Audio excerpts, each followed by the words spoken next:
Assalamualaikum warahmatullahi wabarakatuh. Perkenalkan, nama saya Sylvia Santiutaro, NIM 20042280, jurusan Ilmu Administrasi Negara. Baiklah, pada kesempatan kali ini saya akan mempresentasikan mengenai bisnis modal kanvas. Bisnis modal kanvas adalah suatu strategi manajemen yang digunakan untuk merancang perencanaan bisnis perusahaan berdasarkan proposisi nilai perusahaan, produk, infrastruktur, pelanggan, dan keuangan. Pertama kali diciptakan oleh Alexander Osterwalder pada tahun 2005. Bisnis model kanvas menjadi salah satu strategi manajemen yang populer di kalangan bisnis dan sering dipelajari di universitas. Kepopuleran tersebut dikarenakan tampilan bisnis model kanvas yang sederhana dan mudah dipahami. 9 blok bisnis model kanvas. Yang pertama, value proposition. Value proposition merupakan nilai yang diposisikan perusahaan untuk calon customer. Nilai tersebut mencakup produk atau jasa serta bagaimana perusahaan ingin dilihat oleh calon customer. Yang kedua, customer segment.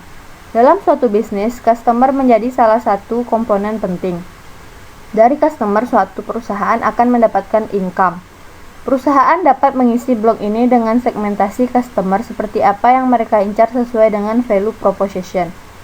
Yang ketiga, channels. Setiap perusahaan memerlukan sarana atau cara untuk menyampaikan jasa atau produk mereka kepada customer. Channels merupakan sarana atau cara untuk menyampaikan jasa atau produk kepada customer sesuai dengan segmen yang ditentukan sebelumnya. Yang keempat, customer relationship. Di dalam lingkup ini yang dinilai adalah bagaimana menjalin hubungan dengan pelanggan. Agar customer tidak mudah berpaling ke bisnis lain, maka sangat penting untuk menjalin hubungan yang baik dengan customer. Selain itu, diperlukan juga pengawasan yang ketat dan intensif dalam customer relationship. Yang kelima, key activities. Ada banyak aktivitas yang harus dilakukan perusahaan dalam menghasilkan produk atau jasa serta bertahan di tengah kompetisi. Perusahaan dapat mengisi berbagai macam kegiatan yang akan mereka lakukan untuk menghasilkan produk dan jasa dalam blok key activities. Key activities juga menunjukkan kegiatan utama yang harus diberi perhatian lebih oleh perusahaan. Yang keenam, key resources.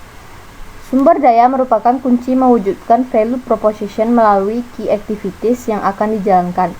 Dalam key resources, perusahaan dapat mengisi dengan sumber daya apa saja yang mereka miliki, baik tenaga kerja maupun benda mati seperti perlengkapan dan peralatan. Yang ketujuh, key partnership. Tidak mungkin perusahaan akan mampu berdiri sendiri tanpa bantuan relasi dari pihak lain, baik customer maupun pemasok bahan utama. Untuk memperlancar relasi yang terjaga dengan baik, perencanaan bagaimana relasi akan berjalan ketika eksekusi bisnis. Key resources dapat diisi dengan pihak-pihak mana saja yang harus diajak bekerja sama untuk mencapai tujuan. Yang kedelapan, revenue stream. Selain kegiatan penting yang telah dijabarkan dalam key activities, perusahaan harus menentukan bagaimana mereka akan mendapatkan profit atau keuntungan dari key activities yang akan berjalan berdasarkan value proposition. Revenue stream menjelaskan bagaimana perusahaan mendapatkan keuntungan ketika bisnis telah dieksekusi. Yang kesembilan, cost structure. Tidak hanya mendapatkan keuntungan, perusahaan harus mengeluarkan sejumlah biaya untuk menjalankan bisnis dan mendapatkan keuntungan. Cost structure meliputi jenis biaya yang sekiranya akan dikeluarkan ketika bisnis telah berjalan. Contoh biaya tersebut antara lain biaya sewa tempat, internet, listrik, dan sebagainya. Dengan pengelolaan pengeluaran yang akurat, bisnis akan lebih efisien dan terhindar dari risiko kerugian. Tujuan. Pembuatan bisnis model kanvas bertujuan untuk membantu perusahaan merancang perencanaan proses bisnis dan menetapkan serta memvalidasi poin penting dalam bisnis seperti sumber daya, aktivitas, hubungan yang akan dijalin dengan pihak terkait, pendapatan hingga pengeluaran yang harus dikeluarkan. Manfaat bisnis model kanvas. Yang pertama, mempersingkat penulisan perencanaan bisnis. Yang kedua, meningkatkan fokus perusahaan terhadap poin penting perencanaan bisnis. Yang ketiga, mengurangi risiko kekeliruan dalam eksekusi bisnis. Adapun BMC Korean terbukti milik saya. Key partnersnya yang pertama pemasok bahan baku, yang kedua pemasok kemasan, yang ketiga sablon kemasan, yang keempat marketplace. Key activitiesnya melakukan promosi dan memberikan diskon. Key resourcesnya yang pertama modal yang cukup, yang kedua ketelitian dan kesabaran. Value propositionnya, keunggulannya yang pertama makanan yang menarik, yang kedua berbagai varian rasa, yang ketiga pelayanan yang sopan dan ramah, yang keempat harga sesuai ketentuan.